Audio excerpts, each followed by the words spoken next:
안녕하세요. 뉴스반장입니다.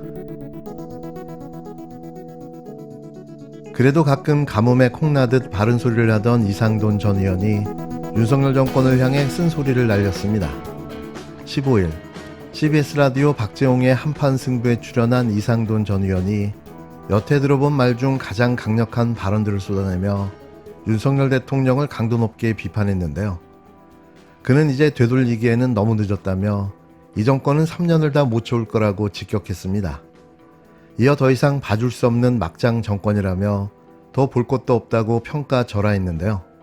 그는 현재 벌어지는 국힘당 전당대회를 봉숭아 학당인 줄 알았더니 강목대회라고 비판하는가 하면 국힘당 전대가 창피하다며 보수 정치는 기본적으로 품격이 있어야 하는데 더 볼 것도 없다고 못 박았습니다.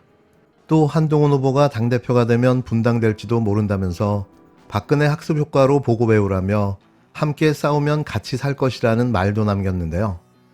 이 정부의 가장 큰 문제로는 의대 정원 문제라며 한국 의료는 거대한 생태계인데 윤석열 정부가 하루아침에 다 깨버렸다며 이 문제가 이 정권의 몰락의 기점이 될 것이라고 주장했습니다.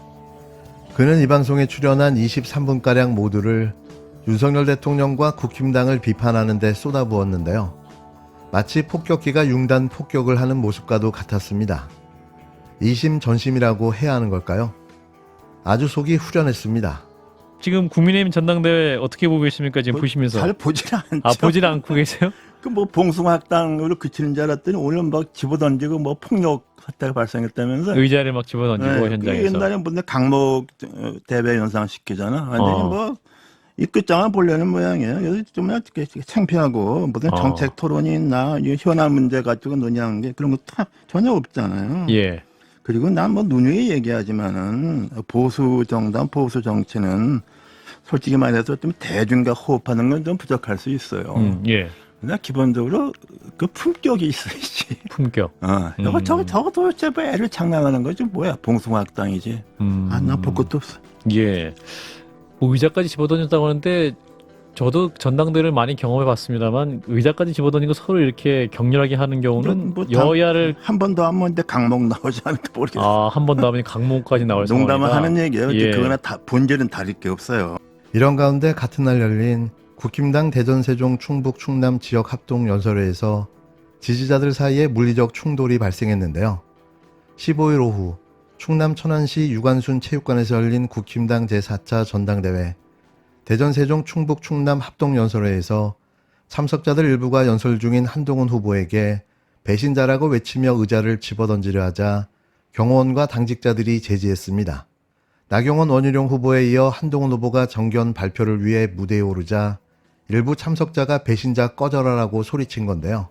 이에 한 후보의 지지자들이 대응하면서 충돌이 벌어진 겁니다. 경호원들의 제지에도 흥분한 지지자들은 뒤엉켜 한동안 몸싸움이 벌어졌는데요. 이날 연설의 시작 전부터 유관순 체육관 내부에서는 평소보다 많은 기동대와 형사 기동대 등 경찰 병력 90여 명이 투입돼 경계를 강화했습니다. 트럼프 전 미국 대통령 피격 사건 등이 발생하면서 후보들 경호와 현장 안전 조치를 강화해달라는 국힘당 요청에 따른 거였는데요. 특히 이날은 한동훈 당대표 후보자가 법무부 장관 시절 여론조성팀을 운영했다는 의혹에 대한 비판이 줄을 이었는데요. 당초 당대표 경쟁자인 원희룡 후보가 제기한 의혹이었는데 야당도 여기에 가세했습니다. 한 후보에게 우호적인 댓글을 찾아보니 내용은 물론 틀린 글자까지 똑같은 수준이라 조직적으로 뿌린 것 같다는 건데요. 한 후보자는 자발적인 표현을 폄훼하는 것이라고 반박했습니다. 더불어민주당 양문석 의원이 최소 24개 계정이 한동훈 여론조성팀으로 의심된다고 주장했는데요. 법무부 장관 취임 뒤 올라온 댓글 6만여 개 중 500여 개는 틀린 글자까지 같다는 겁니다. 댓글팀 의혹은 조직적 조작이 있었다고밖에 볼 수 없는 증거들이 수없이 드러나고 있습니다. 실제로 존재한다면 중대 범죄 행위입니다. 드루킹 사건을 떠올리시면 이해가 되실 겁니다. 그런데 마치 야당과 한편이 된 듯 원희룡 후보도 여론조성은 범죄라고 날을 세웠는데요. 원 후보는 실제로 존재한다면 중대 범죄 행위라며 드루킹 사건을 떠올리시면 이해가 될 거라고 말했습니다. 한동훈 후보는 자신은 아는 바가 없으며 조직적인 활동이 아니라고 반박했는데요. 그런데 누가 봐도 조직적인 댓글 조작인 거죠. 이미 이들은 이른바 원한관계라는 말이 나올 정도로 감정의 골이 깊어진 상황인데요. 결국 연설 도중에 지지자들 사이에 몸싸움까지 벌어지고 만 겁니다. 저에게 배신자라고 외치는 것은 좋습니다. 그렇지만 다른 분의 의견을 묵살하지 말아 주십시오. 다른 분에게 폭행을 하진 말아 주십시오. 박근혜 대통령에게 혐의 씌운 그 단어입니다. 그런데 그 단어 스스럼 없이 말해서 민주당 이재명 당에게 빌미 주는 그런 후보 불안하지 않습니까? 당원분들은 그게 앞으로 대통령 탄핵의 빌미가 될 수도 있다. 또 당정관계의 내관이 될 수 있다. 나경원 후보는 출마 자체가 총선 패배의 책임을 부정하는 것이라고 말했고, 윤상현 후보는 총선 참패된 지 3개월이 넘도록 공개적으로 한 성찰이 아무것도 없다고 쏘아붙였습니다. 당대표 선출을 위한 당원 투표가 오는 금요일부터 시작되는 만큼 후보자들은 이번 예정된 4번의 방송 토론회에서 더 치열하게 맞붙을 걸로 보여지는데요. 매일같이 무너져가는 국힘당을 보면서 내심 흐뭇합니다. 이게 바로 자중지랄인데요. 막장의 끝을 보여주고 있는 국힘당 전당대회. 살아야만 하는 한동훈과 죽여야만 하는 윤석열의 싸움. 누가 이기든 2번 다시 이 나라에서 검사가 대통령이 되는 일은 없을 겁니다. 이번 국민의힘 전당대회를 보면서 간신론이 등장하고 배신자가 누구냐라고 하는 낙인 효과를 찍으면서 전형적인 권력의 하락기의 모습으로 등장하고 있다는 거죠.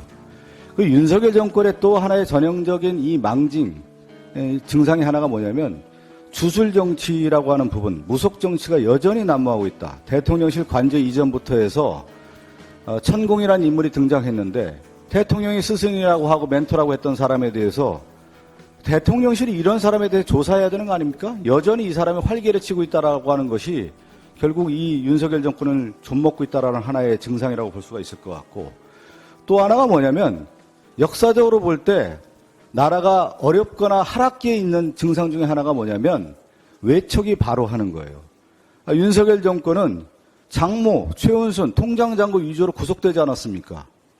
이걸 막지 못했다라는 거고, 김건희 여사의 인사 개입론이라든가 지금 여러 행태, 특히 도이치모터 주가 조작이라든가 명품백 의혹에 대한 것들이 있을 때 이 부분을 대통령이 제대로 관리하지 못했다라고 하는 것이 국민의 신뢰를 얻지 못하는 대표적인 현상 아니겠습니까? 이 국민의힘 전당대회를 보면서 권력의 하락기의 증상이 나타나는 것뿐만 아니라 한국 정치의 수준이 이 정도밖에 안 되는 건가? 집권당의 당대표 후보라고 하는 대표적인 4사람 중에 또 2사람만 축약해서 얘기하면 한동훈과 이 원희룡의 언어를 보면은 이 정도 대한민국 정치 수준을 하락시켜서 되겠느냐? 참으로 걱정된다.